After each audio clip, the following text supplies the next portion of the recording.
Bonjour à toutes et à tous. Bonjour, bonjour, j'espère que vous m'entendez bien.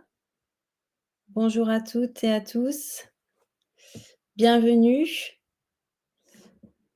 J'attends encore un tout petit peu pour les retardataires, mais je voudrais pas donc vous décaler et j'attends encore un tout petit peu et après on va démarrer le webinaire. Merci beaucoup d'être là. Vous pouvez peut-être écrire dans le chat si, vous me recevez bien, si vous me voyez bien, si vous m'entendez bien. D'où est-ce que vous venez?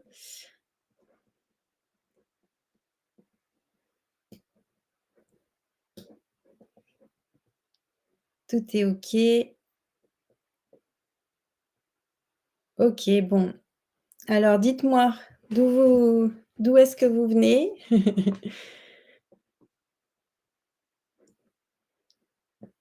Toujours intéressant. C'est tout bon. Bonjour Misa. Bonjour Bertrand. Bon, on va démarrer. Juste, parce que le thème aujourd'hui du webinaire, c'est, comment impliquer les dirigeants dans la démarche de certification ou dans la démarche, qualité. Juste pour savoir, est-ce que vous êtes plutôt, dirigeant ou est-ce que vous êtes plutôt manager qualité? Parce que ça m'intéressera de le savoir pour pouvoir orienter aussi, mon discours par la suite. Si vous êtes plutôt du côté des dirigeants, du dirigeant ou est-ce que vous êtes plutôt, manager de la qualité, responsable qualité? Voilà. OK. D'accord. Merci. Alors donc on va démarrer. Ouais, plutôt d'accord, plutôt responsable. Les dirigeants, ils sont pas forcément là justement parce que peut-être que vous avez des difficultés à les impliquer. Donc, on va voir ça ensemble. Du coup, c'est une série, hein, de webinaires qui fait partie d'une masterclass qui s'appelle, «La qualité en industrie», que j'organise depuis novembre 2023. Donc, on a vu ensemble, peut-être que vous étiez là, sur les différents, webinaires, comment surpasser les freins à la démarche qualité, comment m'améliorer dans ma fonction de manager qualité, comment impliquer les pilotes de processus en février. En mars, on avait vu les audits, qualité, comment les rendre plus performants pour l'entreprise. En avril, comment maîtriser l'excellence opérationnelle grâce aux normes ISO. Le mois dernier, donc j'avais fait un webinaire sur, les nouveaux enjeux du management de la qualité. Est-ce que ce sont des nouveaux enjeux justement et puis, en industrie et donc voilà, c'est un sujet qui revient souvent, chez, les personnes qui m'appellent.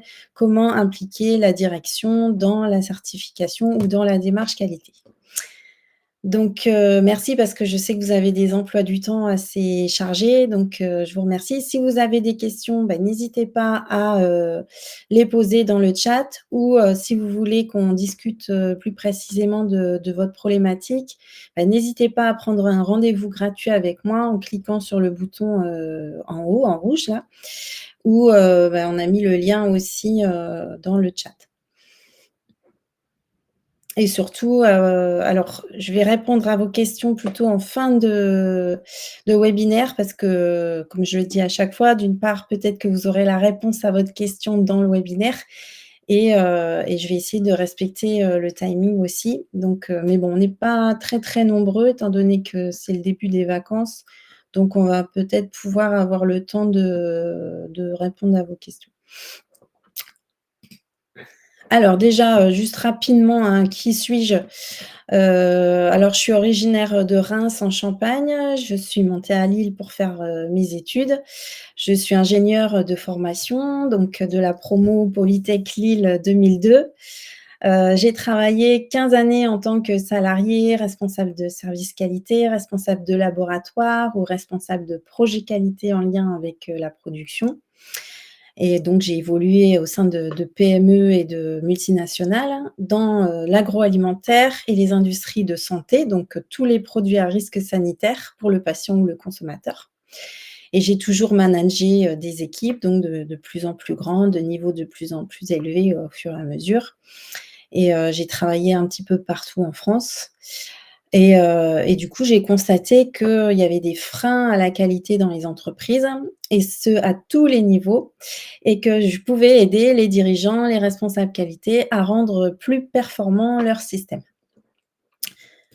C'est pour ça que, bah, j'ai décidé de créer un cabinet, donc Quality First, hein, donc en 2019. Je me suis installée sur Avignon, mais bon, je rayonne un peu partout, et donc c'est un cabinet de conseil, d'audit et de formation. Donc depuis bientôt 5 ans, j'accompagne les managers, les directeurs industriels à la mise en place ou à l'amélioration, pardon, de, leur système qualité. Alors j'ai des entreprises de toute taille, hein, mais qui, fabriquent tous des produits à haut risque sanitaire, à forte exigence, réglementaire, telles que les industries de santé, de l'agroalimentaire, de la chimie, les laboratoires industriels, et puis, bah, tous ceux qui veulent aussi adapter à leur entreprise les méthodes de performance qui sont, efficaces et qu'on met en place chez mes clients. Alors, je propose 3 grands types de formations, donc des formations en présentiel, des formations en distanciel et des formations en e-learning. Donc, il y a à peu près, 25 formations, plus de 25 formations en qualité, que vous pouvez retrouver sur le site qualityfirst.fr, et du coup, bah, vous allez pouvoir choisir en fonction de vos critères, en fonction de votre budget. Je propose également à mes clients donc, de financer leur formation avec des fonds, OPCO. Donc, mes prestations, peuvent être financées, par des financements OPCO. Donc, et bah, et je regarde, j'étudie les dossiers avec, les OPCO auxquels ils sont rattachés pour, utiliser justement ces financements qui sont malheureusement souvent, perdus, en fin d'année, enfin, car pas utilisés. Donc, bah, n'hésitez pas, à aller sur le site pour aller, découvrir tous les programmes, de formation du coup,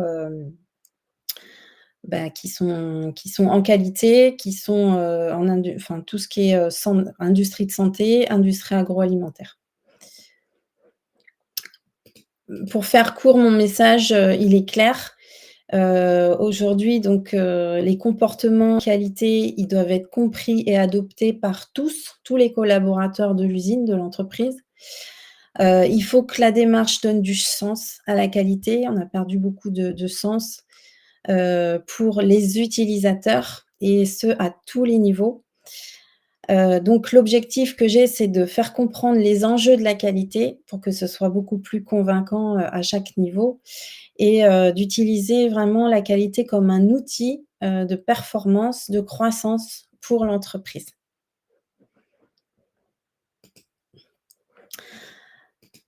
Alors, j'imagine que si vous êtes présent, donc à ce webinaire, c'est que, bah, déjà, vous faites partie de la communauté des qualiticiens. Donc vous m'avez dit que vous étiez responsable, amélioration continue, qualité, directeur qualité, pharmacien responsable, manager qualité.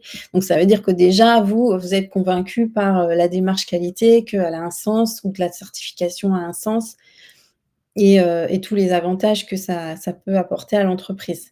Donc il y aura forcément un biais, forcément par rapport à la perception qu'il peut y avoir sur les idées, préconçues que peuvent avoir les autres.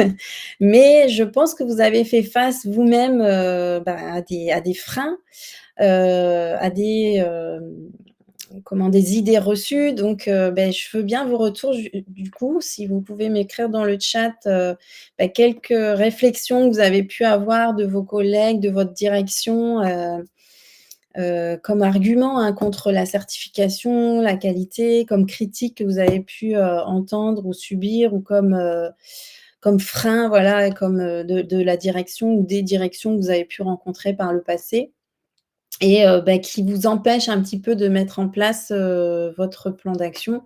Qu'est-ce que vous avez pu entendre? Donc c'est intéressant que j'ai votre retour par rapport à ça. Moi, j'en ai sélectionné, quelques-unes, mais je voudrais voir si on est sur la même longueur d'onde. Alors je vous laisse, écrire dans le chat. Alors: que la qualité prend du temps, voilà, que la qualité, est chronophage, que c'est trop cher, la certification, que c'est trop cher, que c'est trop long. Peut-être que voilà, que ça prend, trop de temps aux salariés de l'entreprise. Les CAPA, par exemple, sont les problèmes de la qualité. Tout à fait, c'est ça, c'est ton problème, c'est le problème de la qualité. Les CAPA, hein, donc action préventive, action corrective. Quel retour sur investissement? Voilà, quel est le ROI? Parce que les dirigeants, évidemment, ils veulent un retour sur investissement, concret, chiffré, et la qualité, se mesure pas forcément, il y a des choses un peu abstraites. On n'est pas au service du titulaire de référentiel. Alors, on n'est pas au service du titulaire de référentiel. Alors là, j'ai pas trop compris, ce que tu voulais dire, Misa. Heu,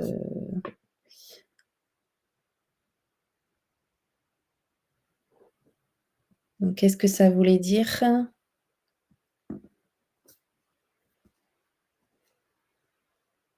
C'est-à-dire que peut-être que l'auditeur, je sais pas, c'est par rapport, à l'auditeur?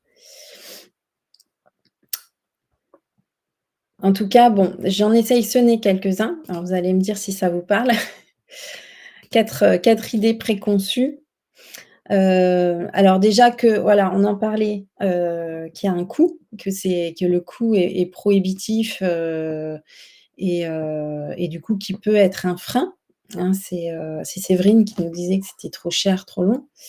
La complexité, administrative parce que, la certification est souvent perçue comme un processus qui est très bureaucratique, qui est lourd et complexe. Bon, surtout que les normes, bah, il faut savoir lire entre les lignes. Alors la pertinence qui peut être limitée parce qu'il y a certaines entreprises qui estiment que la certification, n'est pas forcément pertinente pour leur secteur. Elle contribue pas forcément à leurs objectifs. Et il y a une idée aussi qui existe, qui est, une idée reçue, c'est que la certification, elle demande beaucoup de temps, beaucoup de ressources et en plus des activités, quotidiennes et des activités principales. Donc on entend ça souvent et donc ça peut être des freins par rapport, aux dirigeants.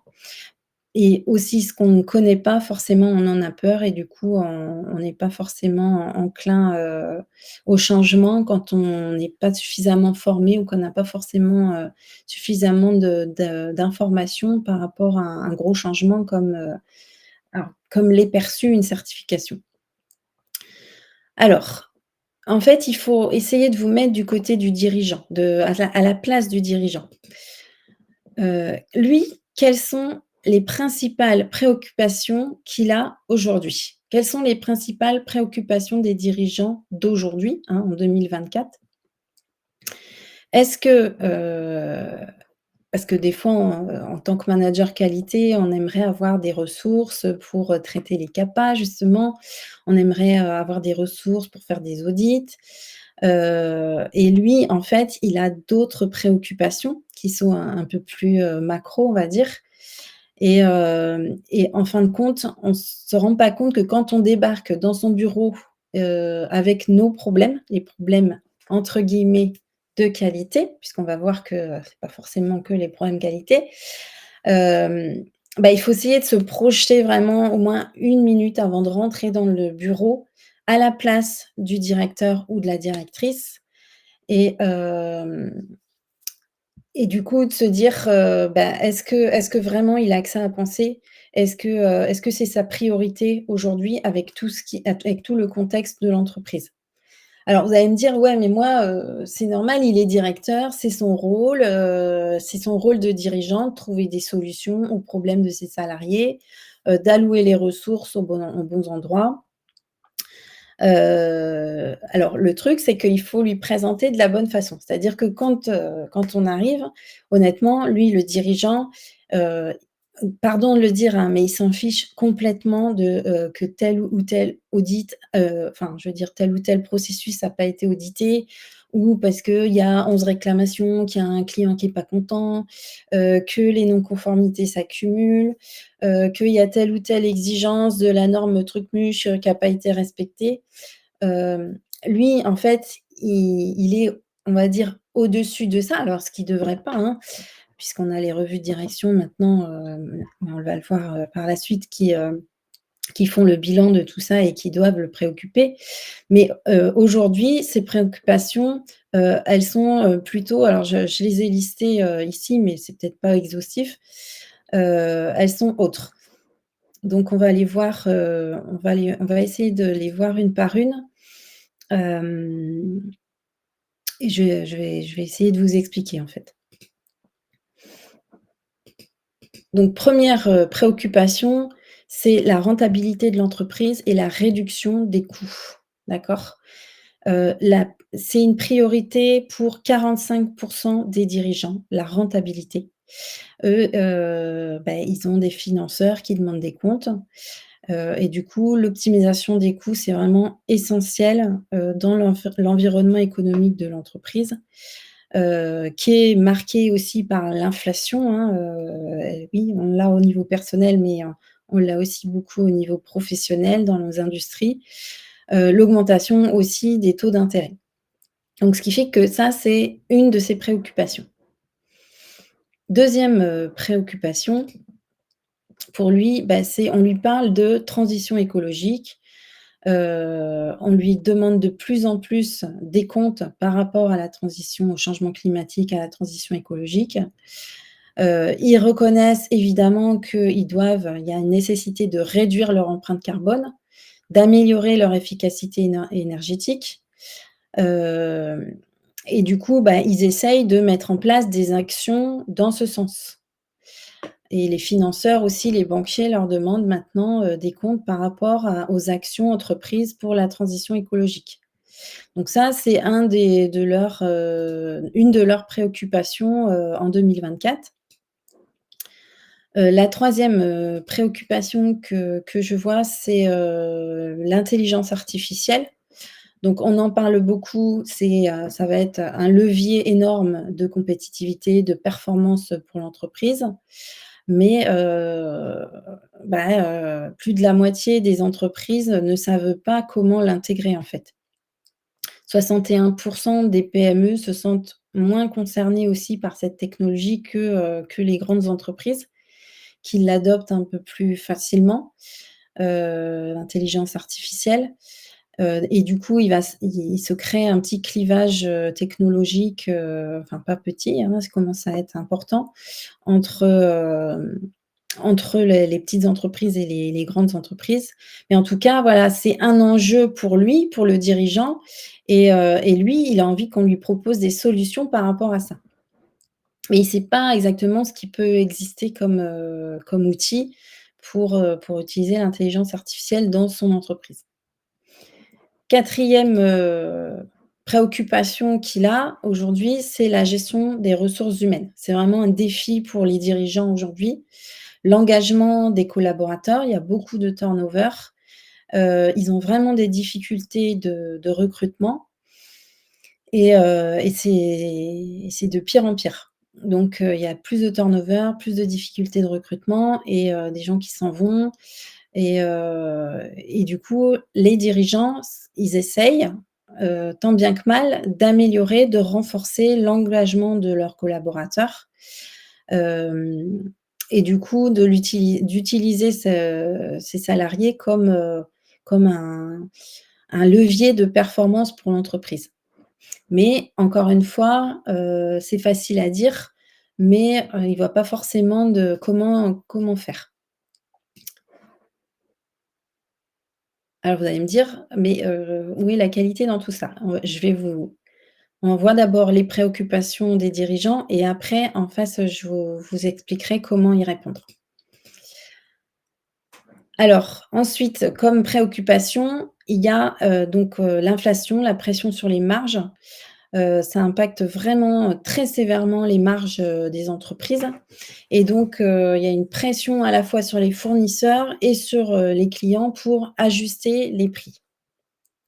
et il y a près quand même de 91 des entreprises qui ressentent cette pression sur les marches et ça affecte du coup directement la rentabilité de l'entreprise. Donc c'est lié au point 1, mais c'est vraiment quelque chose qui les empêche de dormir, donc plus que, s'il y a des non-conformités, comprenez?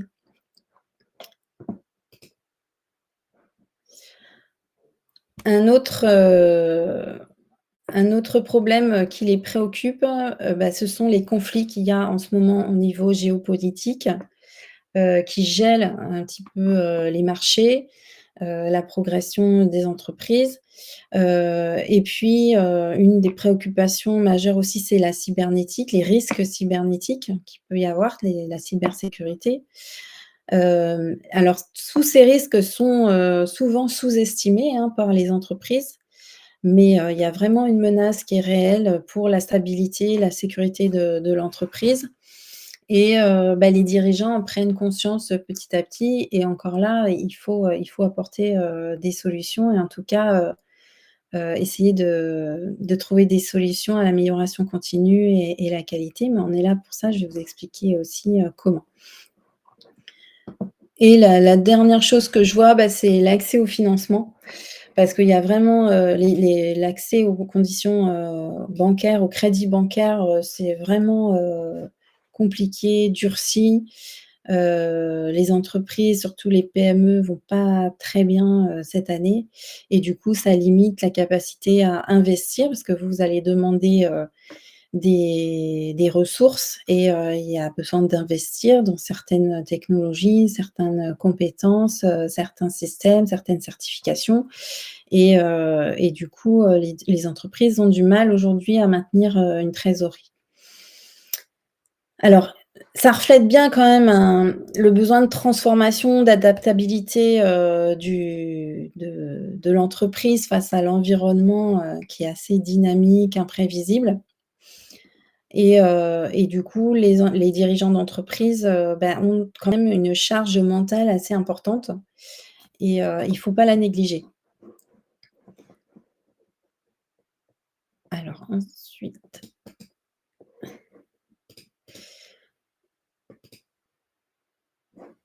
donc alors c'est fort possible, hein, qu'un jour vous débarquez dans le bureau du DG et qu'en fait, vous lui demandez des sources et il vous dit que, bah, la qualité, il a pas le temps, qu'on n'a pas que ça à faire, que c'est pas la priorité, qu'on fera ça plus tard. Alors j'aime bien cette petite image, hein, que vous devez peut-être, connaître, hem, parce qu'on sait que de dire qu'on n'a pas le temps, que c'est un mauvais calcul, en fait. On sait, nous, que, c'est beaucoup plus coûteux de corriger des défauts, des erreurs que de faire bon du premier coup, d'accord? Heu, Plus en plus on va détecter les anomalies tard et plus, ça sera coûteux, les coûts de non-qualité vont augmenter. On estime quand même entre 7 à 15 de chiffre d'affaires les coûts de non-qualité. Donc ça, il faut bien marteler, ce chiffre aux dirigeants parce qu'ils ne s'en rendent pas compte, qu'ils peuvent gagner 7 à 15 de leur chiffre d'affaires en mettant en place, des actions pour, diminuer les coûts de non-qualité. Ça peut aller jusqu'à 20 dans vraiment les entreprises, qui font rien et on sait aussi qu'avec les méthodes de résolution de problèmes, de Lean, qui sont vraiment ancrées dans les cultures au quotidien, on va gagner 10 de croissance par an. C'est vraiment énorme. Donc voilà, on voit cette image avec, bah, malheureusement ce que vivent les managers qualité et managers amélioration continue à gauche et alors le problème, c'est que les collaborateurs en face, ne parlent pas le même langage. Ils n'ont pas forcément le même objectif, les mêmes priorités. Alors, du coup, on va aller essayer de leur expliquer puisque, comme je vous disais, moins on en sait et plus on va être réticent, au changement. Donc que va apporter, la certification, par rap ou la démarche qualité, hein, d'ailleurs, par rapport, si on se place, hein, du point de vue du dirigeant, comment est-ce qu'on va coller à ses priorités? Alors, Moi, je propose souvent aux dirigeants de ne pas entamer la démarche de certification dans un premier temps, juste pour faire plaisir à un client ou pour obtenir un nouveau marché, parce que souvent c'est pour ça qu'eux, ils appellent. Mais de préparer la certification «à blanc» entre guillemets, pour tous les avantages que ça peut apporter et gagner d'abord beaucoup de performance, et de conformité en interne, et déjà de profiter de tous ces aspects de la certification pour la croissance de l'entreprise. Et une fois que tous ces process, en fait, sont bien mis en place, que l'entreprise tourne bien et que l'entreprise, elle devient rentable, eh ben, cerise sur le gâteau, on va demander la certification et on va en retirer, du coup, les bénéfices externes. Donc avec l'ouverture de nouveaux marchés, de nouveaux clients et cetera. Des appels d'offres, hein, qui demandent de plus en plus, la certification, enfin, oui. Donc voilà, donc on va essayer de voir comment trouver les moyens d'impliquer ces dirigeants dans cette démarche et on va repartir donc de leurs préoccupations. Alors, sachant que c'est quand même, si vous êtes salarié de l'entreprise, de la même entreprise, c'est quand même, forcément les vôtres aussi puisque vous serez forcément impactés si l'entreprise va mal. Alors, par rapport à la rentabilité et la réduction des coûts, heu du coup, la démarche qualité, avec des méthodologies comme je vous disais le lean management, le Six Sigma, ça va permettre d'identifier, d'éliminer les inefficacités dans les processus de production et du coup, on va réduire les coûts de non-qualité, les coûts opérationnels et on va améliorer la rentabilité. Donc ça, moi, je travaille avec mes clients là-dessus. Parce que, avec le MODA, on s'aperçoit qu'on a, beaucoup de gaspillage, en industrie et pas qu'en production, hein. Il y a aussi, des gaspillages, de temps, de stock et cetera dans les autres services. Ensuite, si on applique les normes donc, de qualité, hein, strictes, eh bien, les entreprises vont pouvoir diminuer les rebuts, les pertes, puisque ça fait partie aussi des MODA, hein, les gaspillages, de produits, c'est-à-dire, et de temps puisqu'on va reprocesser, les rebuts, et du coup, on va pouvoir faire des économies substantielles par rapport à ça, qui vont vraiment intéresser, les dirigeants. Donc la mise en place, de ces méthodes, va pouvoir, éveiller sa curiosité et régler, enfin, en partie, un de ces problèmes. Ensuite, par rapport à la transition écologique, environnementale, il y a des certifications pour ça qui est par exemple l'ISO 14001 qui vont aider les entreprises à structurer, améliorer leurs pratiques environnementales, qui vont du coup réduire leur empreinte, écologique et améliorer leur efficacité énergétique. On a aussi l'intégration des principes RSE dans la démarche qualité aujourd'hui, qui va permettre aux entreprises donc de répondre aux exigences légales, déjà premièrement et puis aux attentes des différentes parties prenantes ou parties intéressées, en matière de développement durable. Donc ça peut être également une réponse, la qualité va être une réponse à une des préoccupations majeures, de l'entreprise et du dirigeant aujourd'hui. Et donc, vous avez vu que, l'amendement de l'ISO 9001 a fait rentrer, aussi la prise en compte des changements climatiques. Ensuite, au niveau du troisième point, heu, il y a des certifications aussi, par exemple à l'ISO 27001, hein, qui c'est le système de management de la sécurité de l'information, qui vont garantir que les données, les systèmes soient sécurisés et du coup, faciliter l'adoption des nouvelles technologies comme, l'intelligence artificielle en bien sûr, diminuant les risques de cybersécurité. Et instaurer donc des bonnes pratiques aussi de cybersécurité. Donc la démarche qualité, elle encourage, cette approche de l'innovation, de l'informatisation, des technologies avancées, vraiment de manière, cohérente et alignée sur les objectifs de l'entreprise. Donc ça va vraiment lui parler.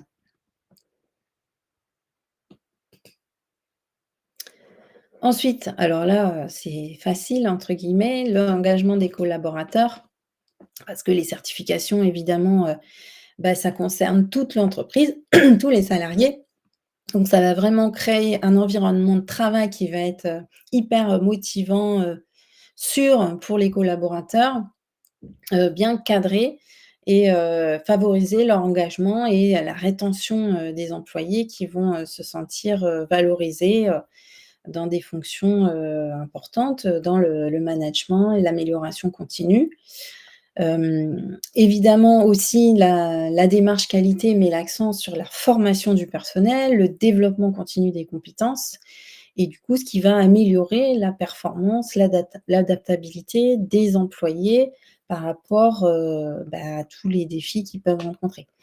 Donc, la certification, la démarche qualité va permettre aussi de répondre à un des problèmes qui est la gestion des ressources humaines, puisque, va, permettre d'engager les collaborateurs et de les maintenir quoi, dans l'entreprise. Vont être vraiment valorisés, dans, la collaboration, dans la résolution de problèmes, dans les audits et cetera. Ensuite donc, par rapport à l'inflation, donc la certification, elle va assurer que les pratiques de gestion, puisqu'on se travaille beaucoup aussi avec, les services, de finances, on va standardiser et optimiser ces pratiques. On va contrôler les coûts et on va essayer de maintenir les marges dans ce contexte d'inflation.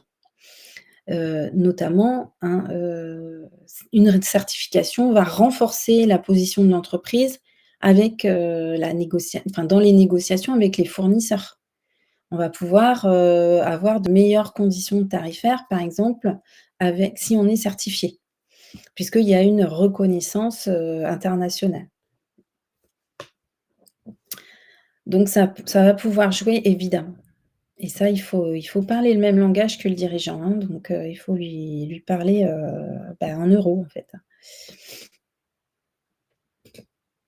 Ensuite donc les systèmes de management de la qualité, hein, souvent dans les systèmes, il y a des plans de continuité d'activité, donc il y a une planification, il y a une gestion des changements, hein, qui permet de mieux se préparer, en fait, de réagir efficacement s'il y a quelque chose qui arrive, s'il y a un changement important, s'il y a une crise, que ça soit géopolitique ou une crise, cybernétique. Donc et puis d'être en conformité réglementaire. Donc les systèmes de management qualité prévoient ça. Donc et puis, bien évidemment, la première chose, c'est de respecter les réglementations en vigueur et du coup, on va pouvoir réduire les risques par rapport aux changements, économiques, politiques et cetera. Et enfin donc, la certification, elle va renforcer la crédibilité de l'entreprise auprès des investisseurs et des banquiers. Donc, on va pouvoir avoir accès plus facilement à des financements, on va pouvoir améliorer les conditions de crédit qu'on peut obtenir. On va pouvoir aussi parce que dans la démarche qualité, dans les certifications, on inclut la gestion des risques, donc la gestion des risques financiers et du coup, on va pouvoir, permettre à l'entreprise d'être beaucoup plus résiliente et attrayante pour des prêteurs, hein, tout simplement, des banquiers. Donc ça va pouvoir, fournir un cadre qui est bien structuré pour l'amélioration continue, hein, avec, vous le savez sûrement, le Plan do Check Act, donc la roue de Deming avec les indicateurs qui vont nous permettre, voilà, de s'améliorer d'année en année, avec une gestion efficace, des ressources, hein, puisqu'on va pouvoir planifier, les formations, planifier, et mettre en œuvre les revues de direction pour justement, gérer les ressources, hein, que ça soit les ressources humaines ou d'autres ressources. On va pouvoir allouer, l'argent, les budgets aux bons endroits, et au bon moment et diminuer les risques puisque, on étudie, le contexte de l'entreprise.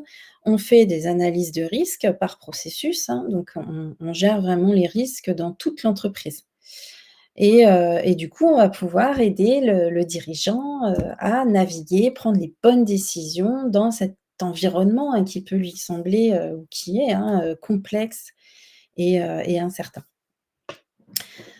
En tout cas, 1°, on ne peut pas y arriver tout seul, donc il faut vraiment, être main dans la main avec le dirigeant et dans la main de toute façon avec tous les collaborateurs puisque c'est vraiment ensemble qu'on va s'en sortir et qu'on va progresser. Parce que là, le petit bonhomme qui pousse, son boulet là, c'est pas forcément que le dirigeant, ça peut être nous aussi, hein. Donc le problème, c'est qu'on ne parle pas forcément le même langage. C'est souvent ça le souci et du coup, quand j'interviens, chez mes clients, je travaille avec tous les collaborateurs, hein. J'accompagne les dirigeants, les managers, les opérateurs et ils ont tous un langage différent et ils ont tous des priorités, des préoccupations différentes et du coup, tout l'enjeu, c'est de les faire communiquer entre eux et de les faire travailler ensemble parce qu'ils ont finalement un même objectif. Donc il faut repartir des objectifs, communs, de la politique, du contexte, des exigences des parties intéressées et du coup déployer en objectif, par processus, mais toujours avec l'objectif, commun, en ligne de mire. Alors, pour ça, donc, Antoine de Saint-Exupéry disait: «Un objectif sans plan n'est qu'un souhait» et du coup, il vous faut un plan d'action parce que, si vous y allez la fleur au fusil, vous y arriverez pas. Ça sera juste un rêve ou un souhait et vous y arriverez pas. Donc il faut mettre en œuvre un plan d'action. Bah, déjà le décrire par rapport à l'objectif justement, et du coup, un plan d'action, c'est quoi? C'est, bah, on a telle ou telle action à faire et en face, je mets qui va faire cette action et quels moyens, dont j'ai besoin de quels moyens, de quelles ressources pour mettre en place cette action et quand est-ce qu'il faut qu'elle soit mise en place pour que ce soit efficace, avec un délai. Mais le plan d'action, vous n'allez pas le construire tout seul. Vous allez le construire ensemble, avec le dirigeant, avec les collaborateurs, d'accord? Donc vous, en tant que responsable qualité, vous allez être un support, d'accord, au niveau méthodologique. Vous allez jouer le rôle de chef de projet, on va dire, mais vous allez vous faire aider, des pilotes de processus, hein, donc en général, c'est les responsables des autres services et dont la direction, hein, qui est, elle-même un pilote de processus, hem et du coup, qui vont devoir s'engager vraiment pleinement dans la réalisation de ce plan d'action et dans la mise à jour de ce plan d'action, de ce document. Alors évidemment, ça peut être digitalisé. Donc moi donc en général, j'arrive donc enfin, disons qu'on m'appelle. On m'appelle, comme quoi la direction, elle comprend rien, ça fait des années que ça va mal, ou c'est un nouveau dirigeant qui a été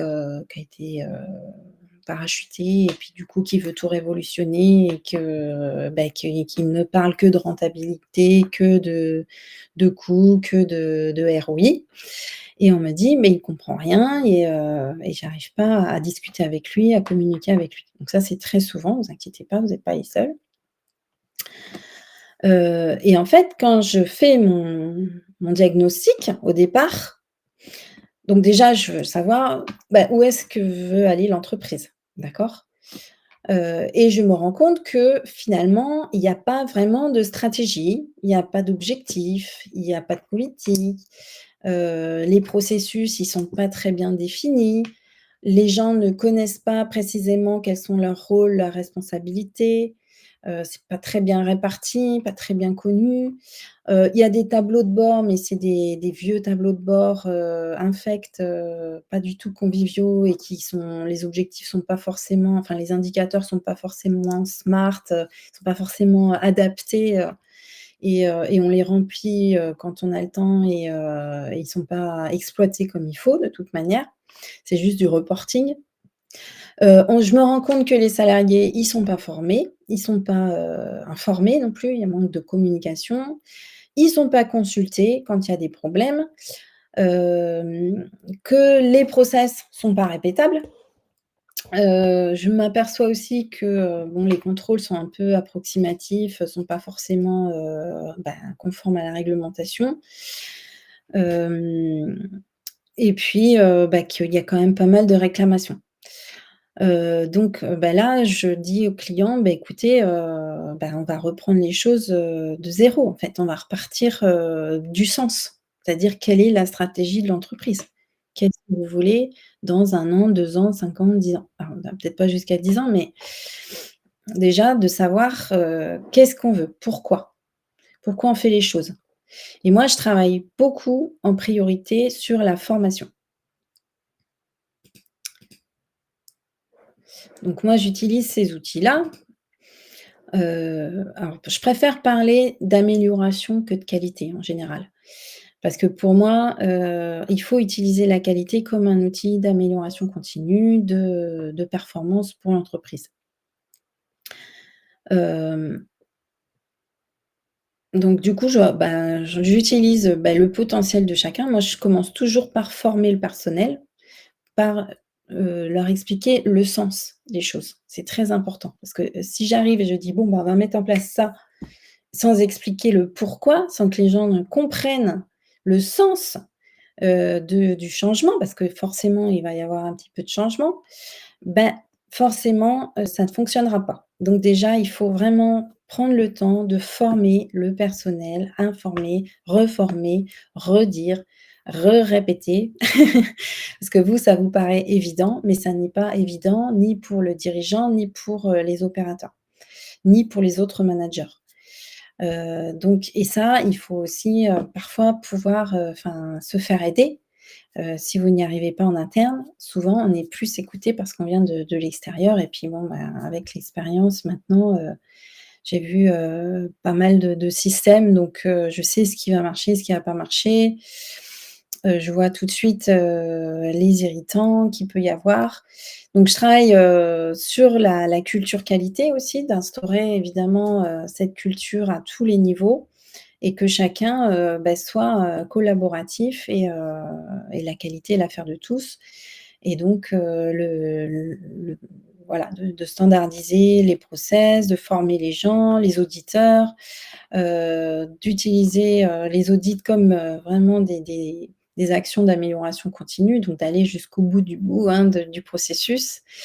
On va vraiment se pencher sur la satisfaction client dans toute l'entreprise, hein, pas forcément les clients, en externe. On va implémenter des outils de communication qui sont adaptés à tous les niveaux aussi. Et puis parce qu'il y a vraiment un manque de communication, dans tous les sens en fait, en général et des outils aussi, digitaux qui sont pas forcément adaptés à l'utilisateur. Et je connais voilà des outils qui sont, simples, conviviaux, collaboratifs. Il y a eu beaucoup de développement ces dernières années dans ce sens. Heu, donc heu, voilà et une fois le plan d'action déployé, heu, en général, le dirigeant, il revient vers moi puis il dit: «Ah mais en fait, je comprends. Je comprends mieux pourquoi, tu as commencé par ça, pourquoi tu as voulu impliquer les pilotes de processus, pourquoi tu as mis en place tel ou tel, process, avec les équipes, pourquoi tu as mis en place, ces méthodes de résolution de problèmes et tout ça et c'est vrai qu'au début, il voit pas tellement, à quoi ça va servir mais au final, il se rend compte que c'est vraiment des outils de performance et qu'on va diminuer, les coûts de non-qualité et cetera. Donc voilà, ce qu'il attend lui, c'est vraiment des résultats concrets, hein. Un dirigeant, lui, il faut lui parler en ROI, en euros, il faut qu'il y ait des quick wins, ce qu'on appelle, comment dire? On va gagner des choses rapidement, en fait. C'est-à-dire qu'on va avoir, voilà, des succès, des petits succès qui vont, pouvoir lui montrer que ça sert à quelque chose et que, bah, ça en a va impliquer les équipes petit à petit et et les équipes aussi ont besoin de preuves, de voir que ça marche et que c'est pas que des procédures ou que, des contrôles ou que, du négatif. Donc si on apporte vraiment un gain, une utilité dans le quotidien de l'opérateur, du manager ou du dirigeant, évidemment qu'on va les embarquer, évidemment. Et comme je vous dis, le but, alors le but, ça peut être la certification, mais encore une fois, hein, la certification, c'est un outil pour, que l'entreprise soit conforme, satisfasse le client et soit performant. Donc, donc en général, ça va assez vite, les résultats arrivent assez vite et du coup, bah, au-delà de l'image positive, hein, des retombées économiques externes qu'on peut avoir, des normes, de la certification, ce recours aux normes, à la qualité, plus globalement, ça va vraiment être des formidables outils de structuration, de croissance pour votre entreprise. Alors, par exemple, une des solutions, digitales qui permet de remonter les informations facilement à la direction, que je peux vous présenter 2 secondes là, c'est la solution Calnet. Il y a 2 modules, il y en a un qui s'appelle Intracal Doc et ça c'est une GED, donc gestion électronique des documents, hein, qui est très complète et l'autre qui s'appelle Intracal Dynamique et ça c'est un logiciel qui est dédié au processus et qui va pouvoir, gérer, tous les formulaires, les workflows et les 2 sont du no code. Donc c'est vraiment conçu pour, être du sur mesure qui est vraiment à la main du professionnel de la qualité et on met ce qu'on veut, en fonction de nos besoins, en fait. Tout est personnalisable et on n'a pas besoin d'avoir un bac+5 en informatique pour l'utiliser. Et en fait, le but, c'est, de permettre aux utilisateurs d'être, beaucoup plus réactifs vis-à-vis de la remontée d'informations pour la direction et la direction, ça lui permet d'avoir une vision, en temps réel de tout ce qui se passe au niveau de son entreprise et du coup, de pouvoir faire des statistiques, des extractions, des camemberts, et de voir son ROI, et de parler en euros. Du coup, on peut présenter les résultats très facilement à la direction. Donc, parce qu'il y a des tableaux de bord avec les indicateurs qui se font automatiquement. Donc c'est un des outils, qui est assez, utile en entreprise. Alors quel va être le rôle de la direction en fait dans l'amélioration, enfin dans la démarche de qualité ou de certification?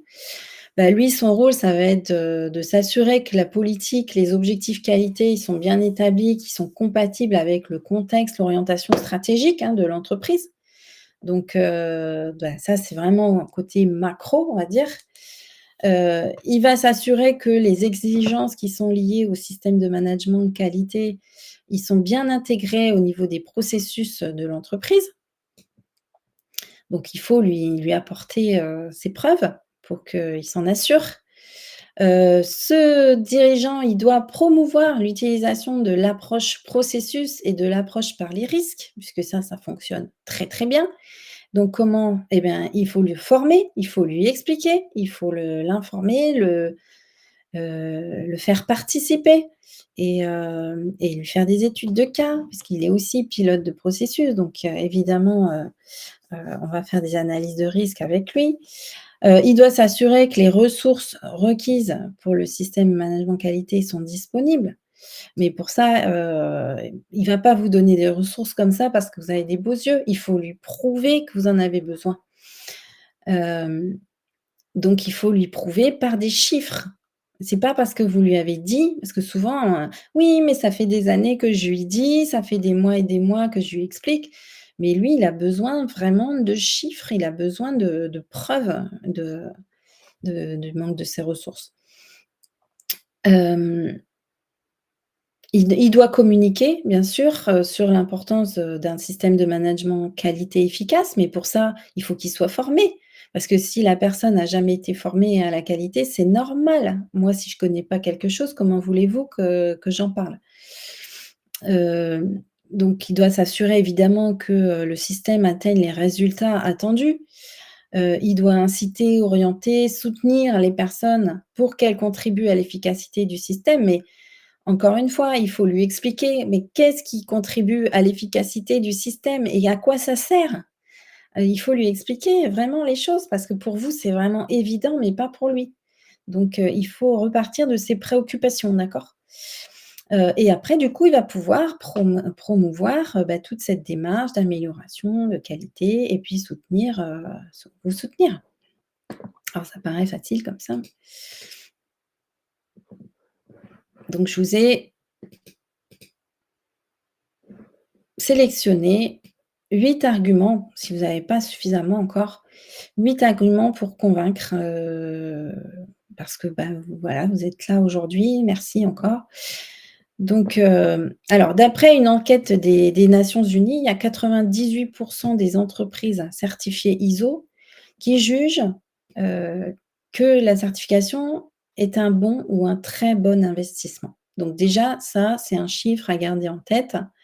Il y a aucune entreprise qui regrette d'avoir, entamé la certification. Donc c'est 98 des entreprises, c'est énorme, hein. Et pourquoi? Parce que la certification ISO, elle séduit vraiment tous les types d'entreprises, hein, que ça soit dans les services ou dans les industries. Et c'est quelque chose, c'est un atout qui est de plus en plus demandé, hein, dans les appels d'offres qui est vraiment réclamé par les clients et du coup, que ça peut être aussi un argument. Alors, voilà, je vais vous montrer les arguments que j'ai sélectionnés. Donc premièrement, la certification, alors ni ISO, ou pas ISO, hein, mais les certifications, en particulier ISO, vont être reconnues de manière internationale.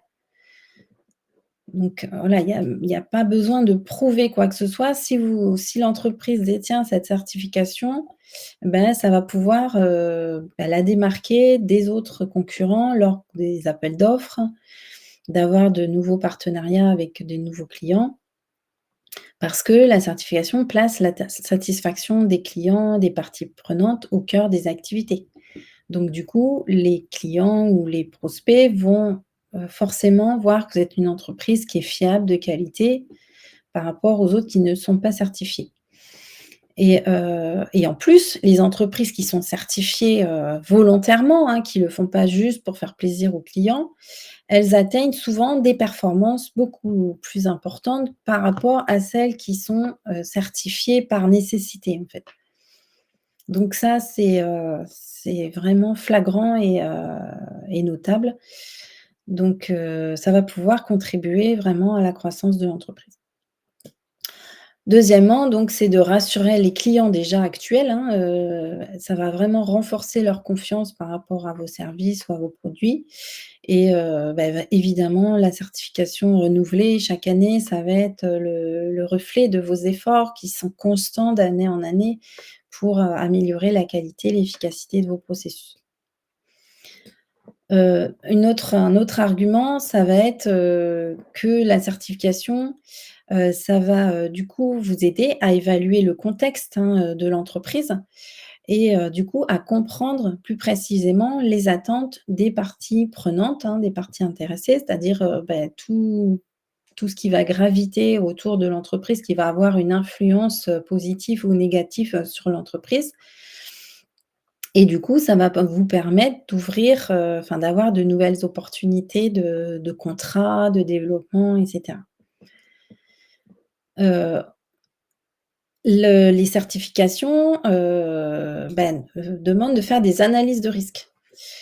Donc, que ça soit au niveau concurrence, réglementation, faisabilité technique, ou un financement et du coup, les normes, elles permettent de mieux appréhender l'état du marché, externe, avant, par exemple, de lancer un produit, ou de lancer un service ou de prendre une décision importante. Donc vraiment, ça permet, de moins faire d'erreurs, on va dire, au niveau des décisions et des lancements de projets. Ensuite, les normes, elles améliorent la compétitivité de l'entreprise parce qu'elle va, vous faire appliquer des bonnes pratiques, réduire les coûts, augmenter la productivité. Du coup, on va pouvoir mieux utiliser les matières premières, on va diminuer le rebut, on va mieux définir, les process et puis, on va mieux suivre aussi, les problèmes et régler les problèmes, plus, de façon durable. Ça vraiment, ça permet d'impliquer, d'engager les salariés, on en a parlé tout à l'heure. Une entreprise qui valorise la qualité, la performance, elle va vraiment favoriser un climat de travail qui va être, propice à la montée en compétences et chacun, va contribuer activement, de façon collective, au plan d'action et va pouvoir se réaliser et au niveau collectif et au niveau personnel. Donc c'est très engageant et très impliquant pour les salariés. La certification aussi, comme elle exige de formaliser tout ce qui est savoir-faire, formaliser les compétences, et ben, évidemment, on va pouvoir transmettre les compétences, les expertises beaucoup plus facilement et on va éviter, les pertes quand il y a un départ, d'un salarié, qui a beaucoup, beaucoup de compétences, beaucoup de connaissances, d'historique dans l'entreprise. On va pouvoir sécuriser, cette perte, de données. Et enfin donc, ça va permettre la résilience de l'entreprise parce qu'on va pouvoir, identifier beaucoup plus facilement les dysfonctionnements. On va pouvoir, mettre en place des actions correctives plus efficaces, voilà et augmenter la résilience. Donc voilà les arguments que vous pouvez utiliser. Alors vous allez me dire: «Bah oui, mais nous on est déjà certifiés, alors comment est-ce qu'on fait, pour, maintenir ce niveau?» Parce que c'est pas parce qu'on est certifié que, on est forcément, efficace, performant, hein, je vous vois pas sourire, mais j'imagine. En fait, voilà, il y a vraiment 2 choses qui sont très importantes, pour avoir un système de management de qualité qui reste efficace dans le temps. 2 piliers, c'est un, la direction qui doit rester engagée et leader, vraiment et 2, les collaborateurs, qui se sont appropriés le système, parce que c'est eux qui vont faire vivre ce système. Mais pour ça, je vous l'ai dit tout à l'heure, il faut vraiment donner du sens à la qualité, expliquer les choses, fixer des objectifs clairs, vraiment cohérents, qui soient partagés par tous, bien redéfinir les responsabilités, faire respecter aussi ses rôles et responsabilités, parce que chacun a un rôle à jouer. Il faut, rendre un peu fun aussi la qualité, c'est-à-dire qu'on va rendre, on va essayer que ce soit plutôt une expérience qualité engageante, avec des outils, des méthodes qui doivent être accessibles, qui doivent être, fluides, simples, conviviales. Moi je travaille, beaucoup avec les 4 piliers de la culture qualité, hein, qui sont la communication, la formation, le retour d'informations et la mise en place d'indicateurs. Oui, c'est que du bon sens, hein, c'est pour vous, c'est logique, mais en mettant en place des plans d'action par rapport à ces piliers. Et c'est vrai que quand on est, un professionnel comme vous, qui êtes un peu débordé, c'est bien aussi de temps en temps de se faire aider, parce que, on n'a pas forcément le temps et on est peut-être un peu désemparé par rapport à l'ampleur de la tâche, donc n'hésitez pas. Vous pouvez, on peut juste en parler si vous voulez prendre rendez-vous, ça n'engage à rien. Alors juste pour pas que vous repartiez, à refaire peut-être les mêmes erreurs qu'auparavant, avant j'ai sélectionné 10 erreurs, à éviter. Alors vous allez peut-être, vous reconnaître, je sais pas. Hem, Parce que souvent, donc je vous dis, hein, les managers qualité, ils m'appellent parce qu'ils se sentent impuissants, parce qu'ils ont une direction qui est complètement désengagée de la qualité. Et quand j'écoute, parfois, enfin, bon, puis, avec l'expérience maintenant, j'ai tellement vu d'entreprises que j'en ai sélectionné 10. Donc je vais vous les donner. Donc déjà, c'est, bah, on l'a vu, hein, de ne pas comprendre les priorités du dirigeant. Donc essayez vraiment de saisir les objectifs, ses priorités pour aligner vos initiatives. C'est-à-dire que, essayez de transformer votre demande, en parlant d'une de ses préoccupations à lui. Parce que si c'est déconnecté de lui, ses priorités, bah, évidemment il va pas s'engager. 2e erreur, c'est, peut-être qu'on communique pas forcément très bien, clairement sur les avantages de la démarche qualité, de la certification. Alors évitez tout ce qui est termes techniques, hein, le jargon, qualité, parce que ça peut créer des barrières de compréhension avec, la direction. Hem, Essayez de parler en retour sur investissement, d'accord? Vraiment, eux, ils parlent comme ça, hein, en ROI. Donc les dirigeants, eux, ils sont vraiment concentrés sur l'aspect financier. Du coup, il faut lui fournir une analyse assez claire, du retour sur investissement, des bénéfices que peuvent avoir la certification ou la démarche qualité. Donc j'ai fait plein, plein de webinaires là-dessus, donc qui seront en replay, vous allez les recevoir, par mail. Donc n'hésitez pas, j'ai aussi des formations. Hem 4e erreur, c'est d'ignorer la culture de l'entreprise. Il faut vraiment que vous adoptiez, de pas copier-coller une démarche qualité que vous auriez pu mettre en place dans une autre entreprise, mais adapter votre démarche à la culture de l'organisation de cette entreprise dans laquelle vous êtes, heu, qui a des humains et qui fonctionne pas forcément de la même façon que l'autre, entreprise, et du coup, qui a pas forcément les mêmes valeurs, les mêmes pratiques, et du coup, il peut y avoir pas mal de résistance. 5e erreur, c'est que ce serait de pas impliquer en fait, les dirigeants, impliquer, les dirigeants dans les discussions, les décisions clés qui se concernent la qualité, parce que petit à petit, ça peut les rendre, indifférents.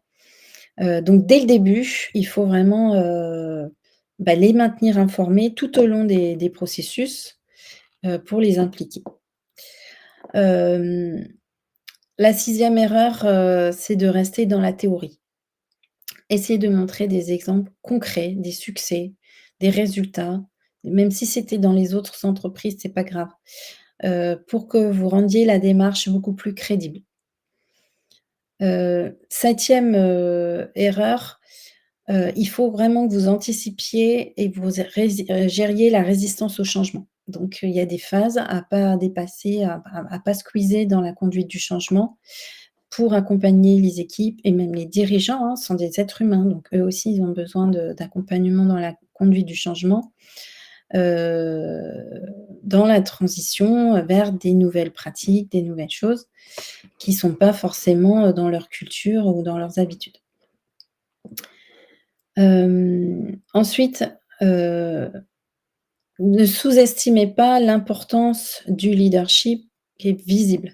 Il faut que le dirigeant, il ait un soutien qui soit visible, actif. Ça, c'est vraiment crucial. Il doit vraiment montrer l'exemple, soutenir activement, hein, de façon active et visible les initiatives de la qualité. Et pour ça, il faut lui tenir la main, il faut l'emmener, il faut le former, il faut lui expliquer. Hem, 9e, erreur aussi, c'est, de se concentrer uniquement sur des gains à court terme.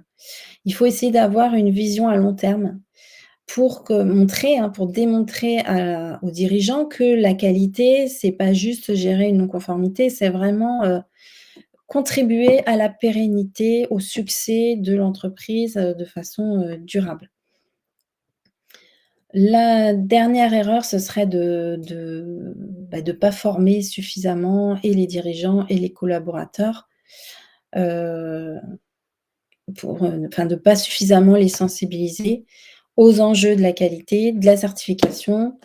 Vraiment, ça va leur permettre d'avoir plus de connaissances, d'intérêt pour les sujets et de s'impliquer beaucoup plus. Et de favoriser cette culture de la qualité, qui ne vient pas du jour au lendemain. Donc, alors j'ai une formation, hein, qui s'appelle «Manager au mieux la qualité», qui rentre un peu plus dans le détail, qui vous donne beaucoup d'outils, travail sur le plan d'action aussi, à mettre en œuvre pour impliquer tout le monde. En tout cas, la qualité, c'est vraiment un outil, de croissance qui est illimité et si vous n'avez pas de solution, faites-vous accompagner, hein, pour, booster votre démarche. Donc ce que je vous disais, c'est, que je vous propose, de cliquer si vous voulez qu'on en discute, soit vous cliquez là, soit vous m'envoyez un petit mail sur LinkedIn. Heu alors j'ai des formations, donc vous allez sur le site qualityfirst.fr, dans l'onglet formations, donc il y a plein de formations pour exceller dans le domaine de la qualité, de la gestion opérationnelle. Alors bien sûr là, je vais vite parce que c'est des webinaires, mais les formations, elles sont beaucoup plus complètes, généreuses, j'accorde beaucoup d'importance à la qualité de mes supports, de mes contenus. Moi, je suis formatrice certifiée, hein, donc ça vous permet d'avoir des formations qui sont ludiques, qui sont de qualité, avec des exercices pratiques, des cas d'entreprise, des supports aussi à emporter, des méthodes, efficaces. Donc et puis en plus, si vous avez des financements OPCO, donc ça je peux regarder, hein, gratuitement, n'hésitez pas à me contacter, en faire la demande. Vous pouvez réserver aussi une formation directement en ligne. Vous pouvez la regarder puisque il y a des formations en e-learning. Le but vraiment, c'est que vous soyez, bien dans votre, serein, hein, dans votre métier, dans votre poste, que vous boostiez un petit peu votre démarche, que vous ayez plein d'outils de mise en œuvre, de la qualité dans votre entreprise, que ça soit au niveau, de la réglementation, de la performance. Donc, alors juste pour vous montrer rapidement, donc j'ai des formations qui sont, sur la démarche qualité en général, d'accord? Avec, comment impliquer aussi les pilotes de processus, comment les mettre dans de bonnes conditions et tout ça. Qu'est-ce qu'un audit performant? Comment aller jusqu'au bout du process, des audits? Les outils d'excellence opérationnelle. Alors les 4 en rose, elles sont aussi en e-learning. Elles ne sont pas que en présentiel et en distanciel. Donc on parlait de certification et alors moi je suis spécialisée, dans les secteurs, de l'agroalimentaire, des industries de santé, de la chimie. Donc évidemment vous allez retrouver, les normes ISO de ces secteurs et des laboratoires. Donc je fais des audits et du conseil et des formations par rapport à ça. Et puis, vous allez retrouver, les formations qui sont sectorielles plutôt, dans les secteurs que j'accompagne. Mais qui peuvent vous servir aussi, par exemple, les incertitudes de mesure, les bonnes pratiques de fabrication, ça peut servir aussi, dans d'autres, secteurs évidemment. La food safety culture, c'est la culture, qualité aussi, hein, donc ça peut servir. Donc alors je vais regarder s'il y a des questions. Est-ce que vous avez des questions? C'est le moment d'en poser, juste avant, qu'on se quitte, parce que j'étais un petit peu longue, pardon.